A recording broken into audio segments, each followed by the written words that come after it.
जय मसीह की सभी भाई बहनों को प्रभु आप सभी बहुत ऐसे ब्लेस करे आप सभी को। तो मसीही जीवन जो हमारा प्रभु यीशु मसीह है, हालेलुया। आप ये वचन को बस महसूस करके देखना कि प्रभु कितना कुछ सहा हमारे लिए। आमीन। पता है, मैं ये वचन को पढ़ता हूँ ना, तो मैं अगर अपने ऊपर ये इन बातों को रखता हूँ कि चलो मैं आपके ऊपर रखता हूँ इन बातों को। यदि आपको बिना कोई कसूर के आपके ऊपर कोई थूके तो क्या आप बर्दाश्त कर सकते हैं? आपको बिना कुछ कहे किए हुए, जब आप कुछ भी नहीं किए हैं फिर भी आपके ऊपर इल्जाम लगाए और ऐसे जाति के हाथों में सौंप दे जहां आपको मृत्यु की सजा सुना दे। हालेलुया। बिना कोई कसूर के आप चुप रहेंगे? हालेलुया।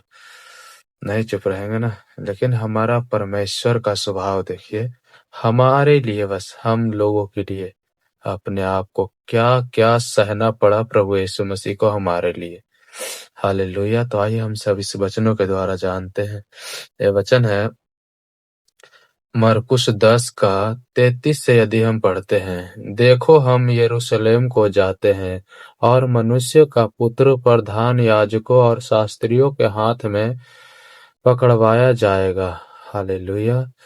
क्यों पकड़वाया जाएगा? क्या प्रभु ने कोई गलती किया था? क्या कसूर था हमारे परमेश्वर का जो प्रभु प्रभु को ऐसे लोगों के साथ क्यों पकड़वाया गया? और यदि हम आगे पढ़ेंगे, और वे उनको घात के योग्य ठहराएंगे। आमीन। घात के योग्य ठहराएंगे प्रभु यीशु मसीह को। और पता है, प्रभु ने फिर भी वहां भी कुछ नहीं किया, कुछ नहीं कहा लोगों को। हालेलुया। और यदि हम आगे पढ़ते हैं, और अन्य जातियों के हाथ में सौंपेंगे।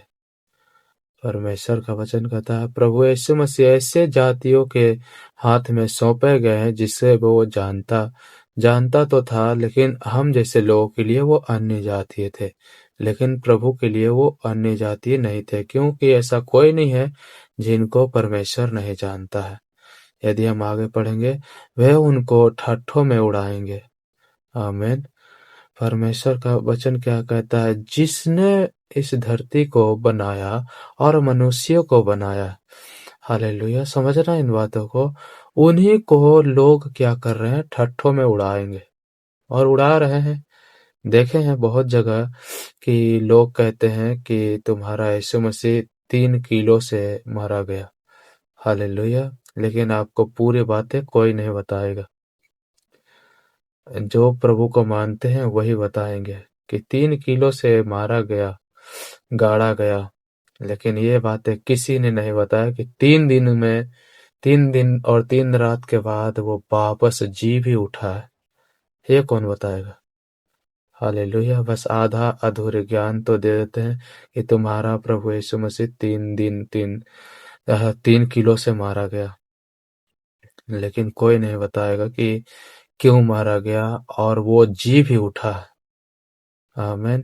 यहाँ क्या लिखा है? वे उसको ठट्ठों में उड़ाएंगे, उस पर थूकेंगे।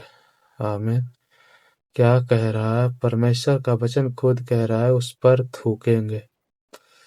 लेकिन और सच में प्रभु यीशु मसीह के पे लोगों ने थूका भी, लेकिन पता है फिर भी प्रभु यीशु मसीह का स्वभाव ऐसा था कि उसे कोई जवाब नहीं दिया। हम बर्दाश्त कर सकते हैं? आमीन। हम में से कोई भी, आप ही बर्दाश्त कर सकते हैं? जब हमारे अंदर परमेश्वर है, मानते हैं, तो हम बर्दाश्त कर सकते हैं। लेकिन आज के समय के लोग बहुत कम हैं जो आजकल के समय में लोग अपनी गलतियां नहीं मानते, तो बिना गलती के सजा कोई कैसे मानने लेगा? हालेलुया। लिखा है उस पर थूकेंगे।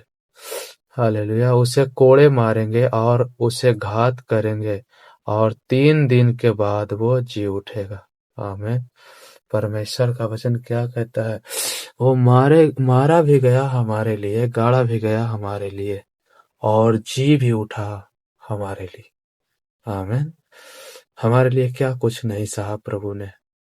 अपने मुंह पर थुकवाया, कोड़े खाए, बदनामी सहा, लेकिन फिर भी उन्होंने पलटकर एक जवाब नहीं दिया लोगों को।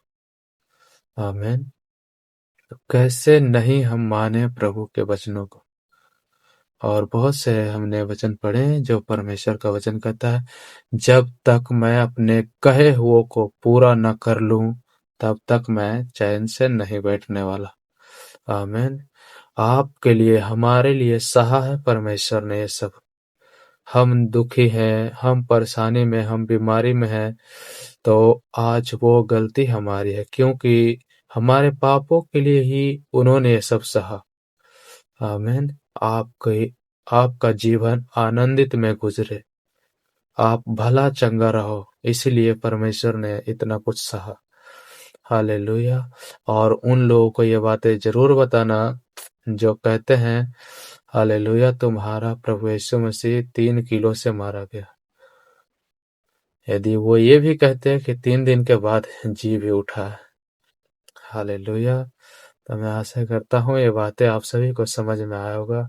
सभी भाई बहनों को जय मसीह की। प्रभु आप सभी को बहुत आशीष दे। आमीन।